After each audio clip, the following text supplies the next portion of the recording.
톱날을 낳는 것 같다. 장기가 다 쏟아져 빠지는 것 같다. 무시무시한 표현들로 그 통증을 표현하는 분들이 많은데, 그래서 치료는 재발을 줄이기 위해 혹은 다른 부위에 또 생기는 걸 줄이기 위해 정말로 중요합니다. 안녕하십니까. 은고형의 윤상민. 동대장 김도원. 자, 지난 영상에서 치료 수술 전 준비 과정, 수술 중 과정, 수술하고 병실에 입원해서 벌어지고 퇴원하는 것까지 설명을 드렸습니다. 병원에 있을 때는 본인이 모르면 이제 의사한테 물어봐도 되고 병원에 있는 사람들한테 물어봐도 되고 다양한 궁금증을 해소할 수 있는데, 퇴원하고 나서 이제 집에 혼자 있을 때, 이때도 이제 어떻게 해야 되는지 궁금한 게 많은 분들이 많으시더라고요. 그래서 오늘은 치료 수술 후, 퇴원 후에 대해서 말씀을 드리도록 하겠습니다. 이게 이상하게 환자들이 수술하고 퇴원하면 일주일 후쯤에 오거든요. 일주일째 오면은 되게 불안해하고 막 걱정했고 그런 것들이 되게 많아요. 그래서 이 영상을 보면은 그런 것들이 많이 해소가 될 거고요. 영상 잘 봐주십시오. 퇴원 후에 수술 끝나고 한 일주일까지는 많이 아프다고 하던데, 두리안을 낳는 것 같다, 톱날을 낳는 것 같다, 장기가 다 쏟아져 빠지는 것 같다, 무시무시한 표현들로 그 통증을 표현하는 분들이 많은데, 진짜 그렇게 많이 통증이 심하다고들 하시던가요? 많이 아프다는 분들은 거의 없다고 보면 돼요. 그러니까 100명 중에 저 진짜 아팠어요 라고 하는 사람 10분이 안 되고요. 대부분은 조금 불편했는데 괜찮아요. 일주일쯤 되니까 이제 많이 좋아졌어요. 이렇게 얘기하시는 분들이 되게 많아요. 그러니까 아프긴 아프지만 대부분은 참을 만한 정도다. 치료 수술은 수술하면 그 다음날 퇴원해서 바로 일을 가셔도 돼요. 혹은 하루 정도 쉬고 바로 일을 시작하셔도 돼요. 그러니까 치료 수술은 치질 수술과 다르게 통증이 그렇게 심한 수술은 아니에요. 배변할 때만 한 30분, 1시간이 아프고 그 이후에는 조금 불편한 정도다라고 생각하시면 될 것 같고, 자, 퇴원을 하고 이제 식사를 다 하고 있으니까 배변 활동을 이제 계속 할 텐데, 퇴원 후에 이제 대변 보고 나면 뒤처리를 어떻게 해야 할까요? 이게 문제예요. 집에 있으면 그냥 변 보면 휴지로 닦고 물로 씻으면서 비누칠 해가지고 깨끗하게 씻어주면 되는데, 회사에는 샤워를 할 수가 없잖아요. 그러면 환자들이 제일 궁금해하는 건 비데 써도 됩니까? 비데 쓰셔도 된다고 저는 얘기 드려요. 물론 비데가 좀 여러 명이 쓰는 데는 지저분할 수가 있어요. 그리고 비데는 한 물줄기로 압력이 세기 때문에 통증도 심할 수 있어요. 그래서 가능하면은 비데를 쓰는 것보다는 그냥 휴지로 닦고 상처 근처를 물을 씻어주는 정도, 꼭 필요하다면 그렇게만 쓰시라고 얘기를 드리고요. 비데 티슈 그런 거 쓰는 분들도 많아요. 물티슈 같은 거죠. 그래서 그런 것들도 쓰셔도 됩니다.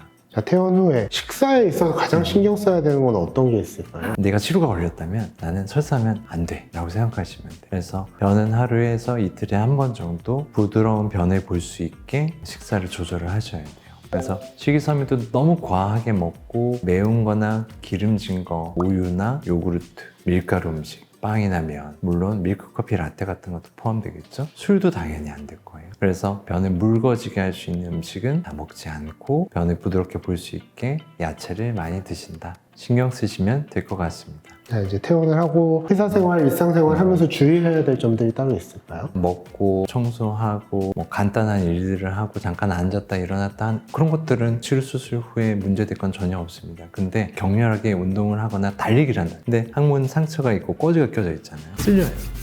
그래서 상처에서 마찰이 되면서 출혈을 하거나 주위가 확 부어버릴 수 있어요. 그래서 격렬하게 움직이는 운동은 안 하시는 게 좋고요. 치료 수술하고 퇴원해서 좌욕을 계속 해야 하나요? 좌욕은 이제 항문을 따뜻하게 해주고 근육을 이완시키면서 물로써 조금 씻어주는 효과인데요. 치료 상처는 이렇게 열려 있는 거고 살이 이렇게 차곡차곡 쌓여서 나아야 되는 건데, 겉에 피부가 이렇게 붙게 되면 그 안에 길이 남는 게 치료가 재발하는 거거든요. 그래서 치료 상처는 열린 상처고 오히려 빨리 붙으면 안 되기 때문에 그 상처를 문질러서 씻는 게 되게 중요해요. 그래서 저는 어차피 씻을 거 좌욕보다는 상처를 문지르면서 비누칠해서 마사지하면서 따뜻한 물로 씻어주는 게 훨씬 도움이 될 겁니다 라고 얘기 드려요. 좌욕이 가능하시다면 아침 저녁으로 한두 번 정도 해주시는 건 좋고요. 바쁘다 그러면 굳이 안 하셔도 됩니다. 퇴원 후에도 꺼져야 되는 걸 계속 해야 되는 거죠? 네, 맞아요. 이제 상처가 완전히 살이 차서 아물 때까지는 계속 진물이 나잖아요. 처음엔 2-3시간마다 계속 갈아주다가 나중에는 하루에 한두 번 정도 갈고, 그때까지는 대주시는 게 좋습니다. 퇴원은 했는데 변 보거나 생활하면서 꺼지에 막 피가 묻어 나와요. 근데 뭐 상처가 치유되면서 나올 수는 있을 것 같은데, 이게 얼마나 피가 나면 병원에 다시 와야 되나요? 변부 때 피가 톡톡톡 난다, 변기가 시뻘개진다, 그럴 수 있습니다. 근데 피가 안 멎는 게 문제예요. 어떤 경우가 있냐면 겉에 상처에서 날 때는 피가 쭉 흘러요. 그래서 바지를 따라서 이렇게 흘러내리는 경우에는 오히려 놀라지 말고 상처를 보면 피가 나는 부위가 보이는 경우가 많아요. 거기를 꺼지를 꾹 누르면 대부분 멎어요. 오히려 더 큰 문제는 안쪽에 있는 상처에서 피가 나는 경우거든요. 직장 안으로 피가 고인다고 생각하면 되는데 그 피가 고인 건 설사처럼 쏟아져요. 갑자기 왜 설사가 나지 했는데 피가 쫙 쏟아져요. 그러면 바로 병원에 와야 돼요. 수술하고 이제 일주일 정도 지났어요. 네. 일주일이 지났는데도 아직 상처에서 막 진물이 나오고 피가 나오고 그래요. 이거 재발한 거 아닌가요? 상처가 벌려놓는 상처고 살이 차서 낫는 거기 때문에 한 달 가까이 걸린다. 그래서 그때까지는 진물이나 피가 거즈에 묻는 게 정상이다. 그것들이 적심에 꺼지를 계속 갈아주고 이거 반복을 하셔야 된다는 거네요. 꺼지가 불편해서 막 생리대나 팬티라이너 이런 거 쓴다는 분들도 있는 거잖아요. 근데 이 팬티 라이너 같은 경우나 생리대는요 항문에 밀착이 안 돼요. 그래서 팬티에는 묻지는 않는데 항문 주위 피부가 다 짓물러져 있는 경우가 많아요. 그래서 생리대만 되는 거는 추천드리진 않고요. 꺼지가 너무 불편해 하시는 분들, 활동이 좀 많은 분들은 화장솜이나 휴지를 대기도 하는데 이 휴지는 화학약품이 생각보다 되게 많아요. 그러니까 들러붙어서 안 좋고, 그래서 저희는 면으로 된 꺼지를 추천드리긴 합니다. 이제 1주, 2주 이 기간을 전후해서 이제 환자분들이 주의해야 될 거는 어떤 것들이 있을까요? 그러니까 상처가 재발하거나 염증이 생기는 건 보통 2주 이후부터예요. 아까 얘기했듯이 상처가 열렸고 살이 차오르지 않고 겉에 피부가 먼저 붙으면 그 안에 공간이 생기는 게 다시 곰기 시작해요. 그러면서 이제 상처가 좋아지다가 왜 이러지? 다시 나빠지는데? 라고 느끼는 분들이 있어요. 그럴 때는 병원에 오셔야 돼요. 상처가 붙는 게 있으면 거기 그냥 터주면 돼요. 간단하게 외래에서 바로 할 수도 있어요. 그냥 툭 터주고 염증 조직을 긁어내는 것만으로도 다시 살이 잘 차오를 수 있는 상태가 됩니다. 저희 같은 경우는 수술 끝나고 3주째 외래를 한 번 더 오시잖아요. 변 보는 거, 먹는 거, 그리고 항문에 꺼지 계속 뼈대니까 항문에 이물감 이런 것들 굉장히들 괴로워하고 스트레스를 받는데 완전히 이게 회복돼서 치료가 없던 때랑 똑같이 이제 편안한 항문 느낌이 드는 건 언제쯤인가요? 보통은 대충 낫는 걸 3주에서 4주, 길면 6주 정도를 생각하고요. 그 이후에 상처가 나은 후에도 이게 흉터화가 진행되면서 쪼그라들었고 느낌도 조금 이상하다가 한 달에서 두 달에 걸쳐서 섬유화된 게 부드러워지면서 늘어지게 돼요. 항문 구조가 약간 리모델링을 거치는 거죠. 수술하고 두 달에서 한 세 달 정도가 되면 그때부터 내 항문이다 라고 생각하면서 사셔도 될 것 같아요. 그래서 이 기간 동안은 변을 계속 잘 보셔야 되는 게, 항문은 수술해 놓으면 흉터로 돼서 쪼그라들었다 다시 넓어진다고 했잖아요. 근데 변이 계속 부드럽고 굵어야지 항문을 계속해서 벌리면서 적절한 크기를 잘 형성하게 되니까 그때까지는 설사하지 않도록 노력을 하셔야 됩니다.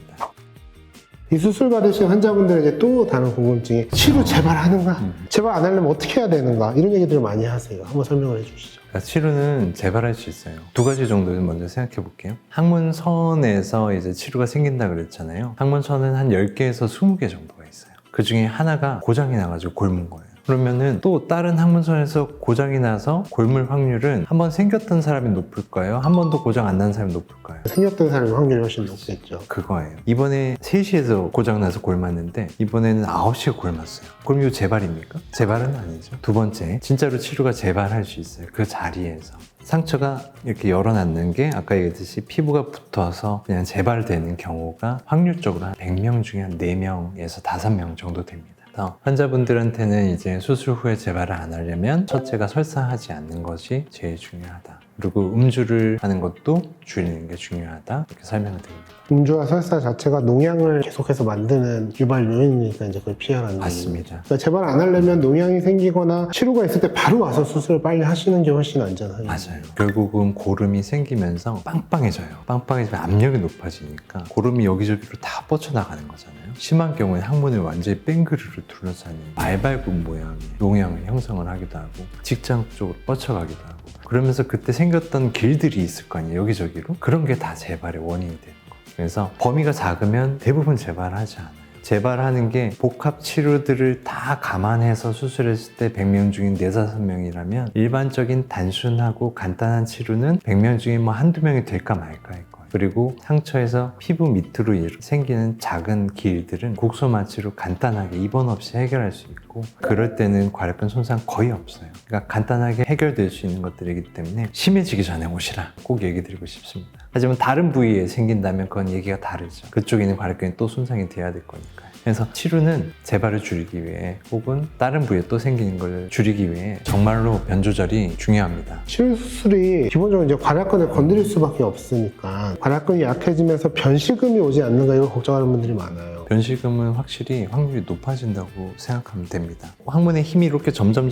나이가 들면서 떨어지는데 어느 정도 선을 지나는 순간 변은 셀 수 있다고 생각하시면 돼요. 근데 치료 수술하면 중간에 이렇게 내려가다가 툭 떨어지는 거죠. 그 상태에서 조금 더 떨어지면 이제 새는 거예요. 원래 기본적으로 엄청 힘이 셌던 사람은 치료 수술을 해도 평생 안 셀 정도가 되는 건데, 약한 사람들은 조금만 괄약근 손상이 있어도 혹은 괄약근 손상이 없어도 세게 되는 거죠. 근데 변이 새는데 또 중요한 인자가 하나 있어요. 그게 변이 묽냐예요. 그래서 설사할 때 셉니다. 아무리 항문이 약한 할머님들도요, 변이 단단하면 안 세요. 변 조절이 그래서 더 중요합니다. 자, 여기까지 많은 분들이 궁금해하시는 내용들을 저희가 경험을 해본 것들을 바탕으로 설명을 드렸습니다. 오늘 영상이 여러분들께 도움이 되셨다면 좋아요, 댓글과 구독과 알람 설정 부탁드리겠습니다. 감사합니다.